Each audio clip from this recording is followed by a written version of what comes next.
चटणी आपण चिनीच्या बरणीत भरायची। चिनीच्या बरणीत भरल्यावर अगदी पॅकिंग ठेवायचं त्याच्यावर, आणि थोडं त्याच्यावर भरल्यानंतर आपण त्याला बारीक मीठ टाकायचं त्याच्यावर, आणि टाकून मग पॅक करायचं। आणि काढताना चमच्यानं काढायचं, हात घालायचा नाही, ओला हात लावायचा नाही। तुम्हा सर्वांना माझा दंडवत प्रणाम। मी शुभांगी मनापासून तुमचं स्वागत करते आपल्या चॅनल शुभांगी समाधानमध्ये। तर माझ्याकडे आलेली होती माझी आजी। तर आजीने मला मे महिन्यामध्ये पाठवला होता मसाला बनवून तिकडून सातारकडचा, आणि मी जेव्हापासून जन्माला आली तेव्हापासून माझी आजीच आमच्याकडे मसाला बनवते, आणि तेही सातारकडूनच बनवून आणते। तर माझं लग्न झालं तर आता ती मलाही तिथलाच मसाला पुरवते, मी कधी स्वतः इकडे चटणी बनवत नाही। तर मग आम्ही 1 किलो प्रमाणात मसाला बनवायला घेतला, कांदा लसूण मसाला। तर बघूयात आपण आजी पुढे कसं काय करते ते। तर आम्ही इथे 1 किलो सुक्का कांदा घेतलेला आहे। आत्ताचे जे नवीन कांदे ते नाही घ्यायचे, तुम्हाला कोरडे जे असतात ते घ्यायचे। तर 1 किलो चटणीसाठी 1 किलो कांदा घेतलेला आहे, आणि कांदा बारीक चिरून घेतलेला आहे, आणि तो आपल्याला कढईमध्ये रेड करायचा आहे। तर कढई तुम्हाला जाड घ्यायची आहे, बारीक नाही घ्यायची, कांदा करपायला नाही पाहिजे त्यामुळे। तर मी जाड कढई ठेवली आणि त्याच्यात कांदा टाकलाय। तोपर्यंत आम्ही दुसरे कामं आटपून घेतोय। त्याच्यासाठी आपल्याला एक कोथिंबीरची जोडी लागणार आहे। तर इथे ती पावसामुळे माती वगैरे असते म्हणून आजी ती व्यवस्थित झटकून वगैरे घेते, आणि आजीने तर ती चक्क धुवूनच घेतली, कारण माती कचकच लागायला नको म्हणून। धुवून आम्ही तिला फॅन खाली 2 तास वाळत ठेवली, त्यानंतर पुसूनही घेतली। आणि तुम्ही बघू शकता आता कांदा अशा प्रकारे आपला गुलाबी गुलाबी झालेला आहे। तर ही तर सुरुवात आहे, त्याला भरपूर वेळ लागतो। त्यानंतर आम्ही इकडे आतपाव लसूण घेतलेत, आणि 3 मीडियम साईजच्या खोबऱ्याच्या वाट्या घेतलेल्या आहेत, आणि आतपावला अर्धा अर्धा करून घेतलं एवढं अद्रक घेतलेलं आहे। अद्रक व्यवस्थित शिलून घेतलेलं आहे, आणि इकडे आजीचं खोबरं आता किसून होत आलेलं आहे। आणि इकडे हे बघा, अशी आम्ही कोथिंबीर वाळवत ठेवलेली आहे। त्यामध्ये थोडंही पाणी नाही किंवा ओलसर वगैरे नाही पाहिजे, पूर्ण कोरडी करायची त्याला। त्यानंतर मी इकडे एक कढई ठेवली आहे, आणि त्यामध्ये खोबऱ्याचं किस भाजून घेतलेलं आहे। तर ते खोबऱ्याचं किस पण व्यवस्थित भाजलं गेलं पाहिजे, पूर्ण रेड रेड असं। तर आजी आम्हाला सगळ्यांना असा मसाला बनवून देते, आणि त्या मसाल्याची टेस्ट एवढी सुंदर असते ना की आपण विसरूच शकत नाही। त्यानंतर त्याच्या बटाट्याची भाजी किंवा फ्लावरची भाजी एवढी सुंदर लागते ना, तुम्ही नक्की बनवून बघा। हवं तर तुम्ही अर्धा किलोचा बनवा, पण नक्की बनवा। थोडं प्रमाण इकडे तिकडे होईल, पण ठीक आहे, काही प्रॉब्लेम नाही, कारण ते कसंही झालं तरी बेस्ट असतं। त्यानंतर इकडे आमच्या आजीचं नियोजन चालू होतं। इकडे कांदा ठेवलेला होता, आणि एकच गोष्ट यात खूप अवघड आहे, ती म्हणजे कांदा ते रेडी करणं, कारण त्याला खूप वेळ लागतो।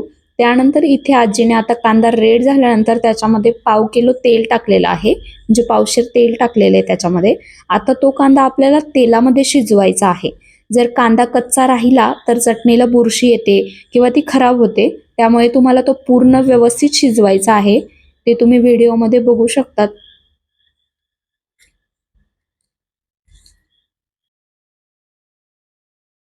इकडे अद्रकचे असे बारीक बारीक तुकडे करून घेतले, जेणेकरून ते मिक्सरमध्ये लवकर निघावेत म्हणून।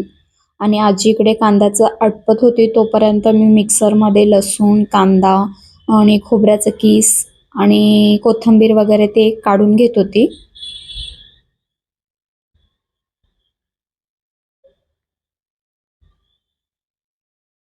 आणि तुम्ही बघू शकता आता कांदा कसा झालेला आहे ते। अशा प्रकारे आपल्याला कांदा बनवायचा आहे।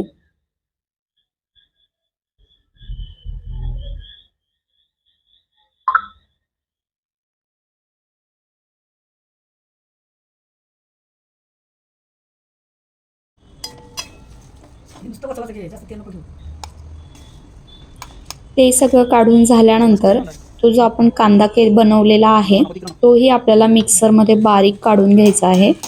तर तो मी मिक्सरमधनं पूर्ण बारीक करून घेतलाय। 1 किलो कांदे, 1 कोथिंबीरची जुडी, आणि अद्रक 100 ग्रॅम, आणि लसूण येते आतपाव, खोबरे पावशेर। हे आपण मिक्सरमध्ये काढून घ्यायचं। इथे आपण 1 किलो चटणी घेतलेली आहे, ते आपण आता एकत्र मिक्स करून घ्यायचं। काय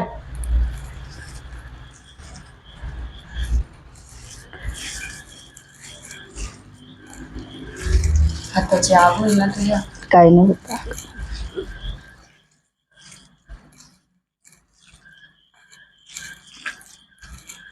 आणि तुम्ही 1 किलो लाल तिखट घेतलं तर ते हे सगळं मिसळल्यानंतर ते 2 किंवा 2.5 किलो भरतं.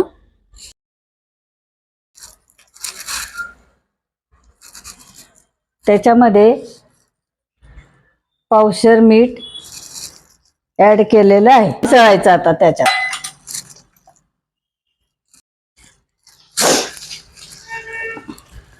आमच्या सातारला हे कांदा लसूण मसाला हे सगळे जण बनवतात. हे तिखटचा मसाला आहे.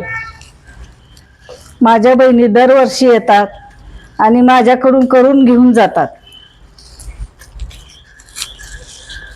तोचा मसाला तयार करते आणि बहिणींना देते.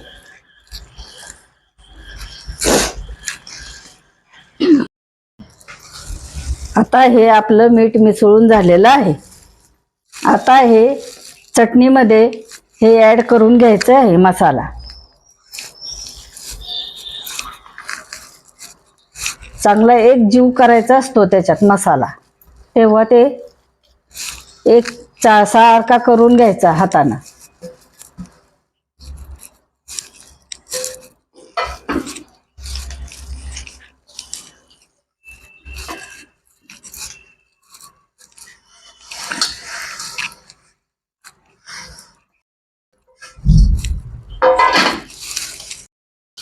मी हा बुकना पहिल्यांदा करून आणला सातारवरनं.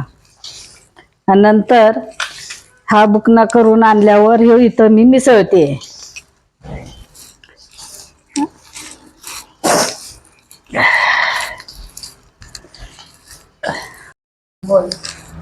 हा मसाला आपण पुढच्या वर्षी खडा मसाला टाकून पुढे मी घेऊन येणार आहे इथं. मग करू पुढं आपण.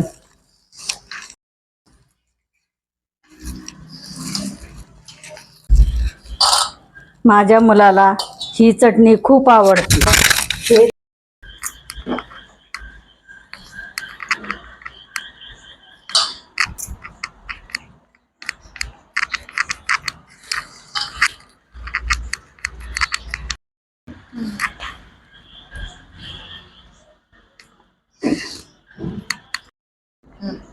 आता हे संपूर्ण एक जीव झालेला आहे.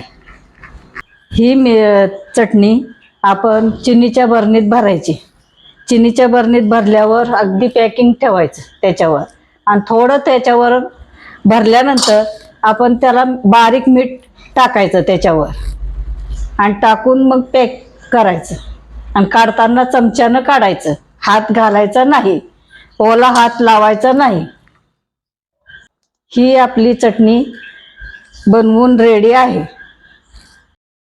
व्हिडिओ आवडल्यास तुम्ही चॅनलला जॉईन व्हा, लाईक करा आणि खूप जणांना शेअर करा.